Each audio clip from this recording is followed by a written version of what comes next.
ನಮಸ್ಕಾರ ವೀಕ್ಷಕರೇ, ಮತ್ತೊಂದು ಹೊಸ ಮಾಹಿತಿಯೊಂದಿಗೆ ತಮಗೆಲ್ಲರಿಗೂ ನಮ್ಮ ಒಂದು ಯೂಟ್ಯೂಬ್ ಚಾನಲ್ಗೆ ಸ್ವಾಗತ. ಈ ಒಂದು ವಿಡಿಯೋದಲ್ಲಿ ನಾನು ನಿಮಗೆ ತಿಳಿಸ್ಕೊಡ್ತಾ ಇರೋ ಮಾಹಿತಿ ಏನಪ್ಪಾ ಅಂತಂದ್ರೆ, PM ಉಜ್ವಲ ಯೋಜನೆಯಿಂದ 2.0 ಕನೆಕ್ಷನ್ ಅನ್ನ ಯಾವ ತರ ನೀವು ಆನ್ಲೈನ್ ಮುಖಾಂತರ ಅರ್ಜಿಯನ್ನ ಸಲ್ಲಿಸ್ಬಿಟ್ಟು ಪಡೆದುಕೊಳ್ಳೋದು ಹೇಗೆ, ಸಬ್ಸಿಡಿ ಪಡೆಯೋದು ಹೇಗೆ, ಅಪ್ಲಿಕೇಶನ್ ಹಾಕೋದು ಹೇಗೆ, ಅಪ್ಲಿಕೇಶನ್ ಸಲ್ಲಿಸಲಿಕ್ಕೆ ಬೇಕಾಗಿರೋ ದಾಖಲೆಗಳು ಏನೆಲ್ಲ ಬೇಕಾಗುತ್ತೆ, ಇದೆಲ್ಲದರ ಬಗ್ಗೆ ಸಂಪೂರ್ಣವಾದಂತ ಮಾಹಿತಿಯನ್ನ ಈ ಒಂದು ವಿಡಿಯೋದಲ್ಲಿ ನಾನು ನಿಮಗೆ ತಿಳಿಸ್ಕೊಡ್ತಾ ಇದ್ದೇನೆ. ವಿಡಿಯೋನ ಪೂರ್ತಿಯಾಗಿ ನೋಡಿ. ಯಾರೆಲ್ಲ ಈ ಒಂದು ಅರ್ಜಿಯನ್ನ ಸಲ್ಲಿಸಬಹುದು, ಯಾರಿಗೆ ಸಲ್ಲಿಸಲಿಕ್ಕೆ ಆಗೋದಿಲ್ಲ ಅನ್ನೋದ್ರ ಬಗ್ಗೆ ಒಂದೊಂದಾಗಿ ಸ್ಟೆಪ್ ಬೈ ಸ್ಟೆಪ್ ನಾನು ನಿಮಗೆ ಮಾಹಿತಿಯನ್ನ ತಿಳಿಸ್ಕೊಡ್ತೇನೆ. ಸೊ ವಿಡಿಯೋನ ಶುರು ಮಾಡೋಣ ವೀಕ್ಷಕರೇ. ವಿಡಿಯೋನ ಶುರು ಮಾಡೋಕ್ಕೂ ಮೊದಲು ನೀವಿನ್ನು ಚಾನಲ್ಗೆ ಹೊಸಬರಿದ್ರೆ ಚಾನಲ್ಗೆ ಸಬ್ಸ್ಕ್ರೈಬ್ ಮಾಡಿ, ನೋಟಿಫಿಕೇಶನ್ ಬಟನ್ ನ ಆನ್ ಮಾಡಿ ಆಲ್ ಅಂತ ಹೇಳಿ ಸೆಲೆಕ್ಟ್ ಮಾಡ್ಕೊಳ್ಳಿ. ನೋಡಿ ವೀಕ್ಷಕರೇ, ಮೊದಲನೇದಾಗಿ ನಾವು ಗೂಗಲ್ ಕ್ರೋಮಿಗೆ ಬರಬೇಕಾಗತ್ತೆ. ಗೂಗಲ್ ಕ್ರೋಮಿಗೆ ಬಂದ್ಬಿಟ್ಟು PM ಉಜ್ವಲ ಯೋಜನಾ 2.0 ಅಂತ ಹೇಳಿ ಸರ್ಚ್ ಮಾಡಿಬಿಟ್ಟು ಈ ಒಂದು ಪೋರ್ಟಲ್ಗೆ ಬರಬೇಕಾಗತ್ತೆ. Ministry of petroleum and natural gas ಈ ಒಂದು ಪೋರ್ಟಲ್ಗೆ ಬಂದ ನಂತರ ಇಲ್ಲಿ ಸ್ವಲ್ಪ ಸ್ಕ್ರೋಲ್ ಡೌನ್ ಮಾಡಿ. ಇಲ್ಲಿ ನೋಡಿ ವೀಕ್ಷಕರೇ, ನಿಮಗೆ ಈ ಒಂದು PM ಉಜ್ವಲ ಯೋಜನಾ 2.0 ಕನೆಕ್ಷನ್ ಅನ್ನ ಪಡಿಬೇಕು ಅಂತಂದ್ರೆ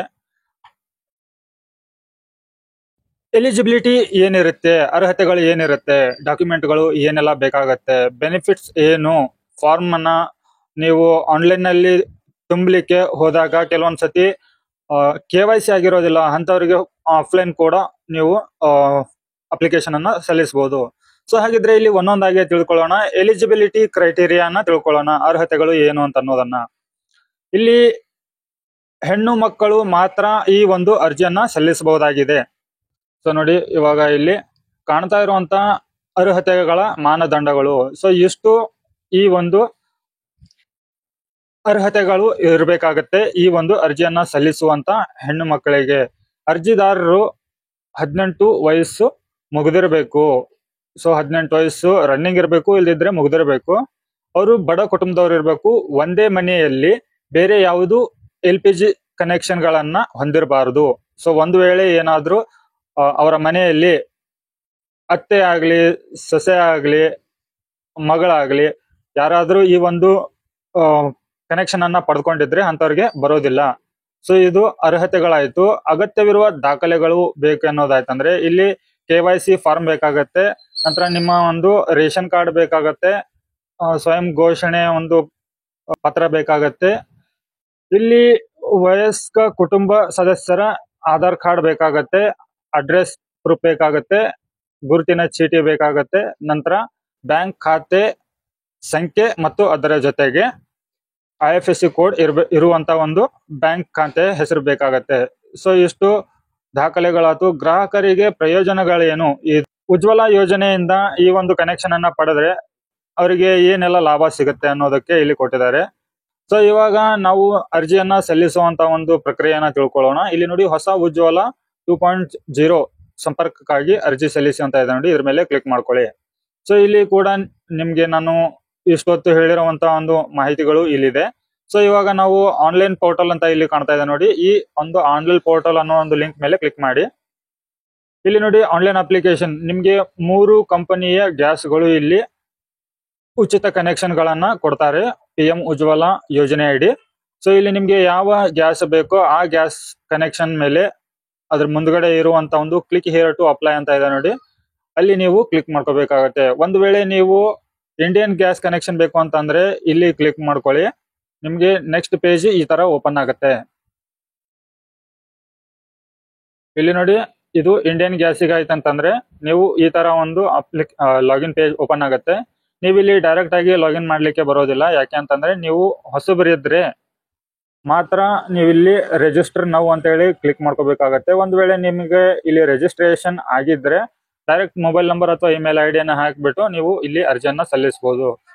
ಒಂದ್ ವೇಳೆ ನೀವು ಭಾರತ್ ಗ್ಯಾಸ್ ಕನೆಕ್ಷನ್ ಅನ್ನ ಪಡೆದುಕೋಬೇಕು ಅಂತ ಅನ್ನೋದಾಯ್ತಂತಂದ್ರೆ ಇಲ್ಲಿ ನೋಡಿ, ನೀವು ಇಲ್ಲಿ ಯಾವುದೇ ತರ ರಿಜಿಸ್ಟ್ರೇಷನ್ ಇಲ್ಲದೇನೆ ನೀವು ಇಲ್ಲಿ ಕೆಲವೊಂದಿಷ್ಟು ಇನ್ಫಾರ್ಮೇಶನ್ ಗಳನ್ನ ತುಂಬಬೇಕಾಗತ್ತೆ. ಇಲ್ಲಿ ನೋಡಿ, KYC ಡಾಕ್ಯುಮೆಂಟ್ಸ್, ಇಲ್ಲಿ ಟೈಪ್ ಆಫ್ ಕನೆಕ್ಷನ್ ಅಂತ ಇದೆ ನೋಡಿ, ಇಲ್ಲಿ ಉಜ್ವಲ 2.0 ನ್ಯೂ ಕನೆಕ್ಷನ್ ಅಂತ ಇದೆ. ಇದನ್ನ ಕ್ಲಿಕ್ ಮಾಡ್ಕೊಂಡ್ಬಿಟ್ಟು ಇಲ್ಲಿ ಒಂದು ಕನ್ಸೆಂಟ್ ಇದೆ, ಇದನ್ನ ಕ್ಲಿಕ್ ಮಾಡಿ.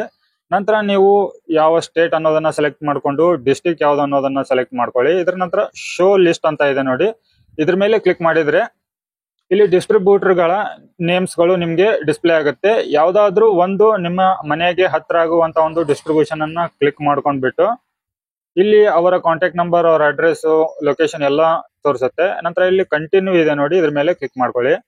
ಇಲ್ಲಿ ಕ್ಲಿಕ್ ಮಾಡ್ಕೊಂಡ ನಂತರ ವೆರಿಫೈ OTP ಅಂತ ಇದೆ ನೋಡಿ, ಸರಿನಾ? ಇಲ್ಲಿ ನಿಮ್ಮ ಒಂದು ಕಾಂಟ್ಯಾಕ್ಟ್ ನಂಬರ್ ಅನ್ನ ಹಾಕ್ಬೇಕು. ಯಾರ ಹೆಸರ ಮೇಲೆ ನೀವು ಕನೆಕ್ಷನ್ ಅನ್ನ ತಗೊಳ್ತಾ ಇದ್ದೀರೋ ಆ ಒಂದು ಹೆಣ್ಣು ಮಗಳ ಮಹಿಳೆಯ ನಂಬರ್ ಅನ್ನ ಇಲ್ಲಿ ಹಾಕಬೇಕಾಗತ್ತೆ.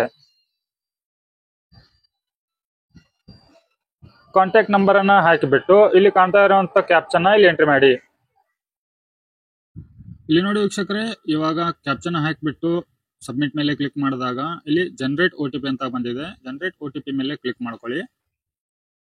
ಇವಾಗ ನೋಡಿ, ನೀವು ಕೊಟ್ಟಿರುವಂತಹ ಮೊಬೈಲ್ ನಂಬರ್ಗೆ OTP ಬಂದಿರುತ್ತೆ. ಆ OTP ಅನ್ನ ನೀವು ಇಲ್ಲಿ ಹಾಕ್ಬೇಕಾಗತ್ತೆ.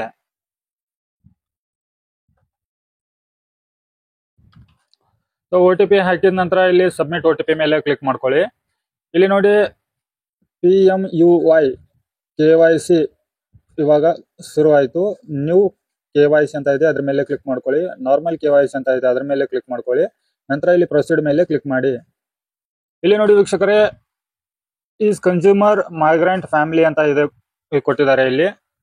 ಇಲ್ಲಿ ನೋ ಅಂತಾನೆ ಇರಲಿ. ಇಲ್ಲಿ ಫ್ಯಾಮಿಲಿ ಐಡೆಂಟಿಫೈ ರೇಷನ್ ಕಾರ್ಡ್ ಕೇಳ್ತಾ ಇದೆ. ರೇಷನ್ ಕಾರ್ಡ್ ನಂಬರ್ ಅನ್ನ ಹಾಕಿ ನಂತರ ಇಲ್ಲಿ ಯಾವ ಒಂದು ಸ್ಟೇಟ್ ಅನ್ನೋದನ್ನ ಸೆಲೆಕ್ಟ್ ಮಾಡ್ಕೊಳ್ಳಿ. ನಂತರ ಟೈಪ್ ಆಫ್ ಸ್ಕೀಮ್ ಕೊಟ್ಟಿದ್ದಾರೆ. ಇಲ್ಲಿ ಉಜ್ವಲ 2.0 ಅಂತ್ಯೋದಯ ಅನ್ನ ಯೋಜನೆ ಅಂತ ಇದೆ.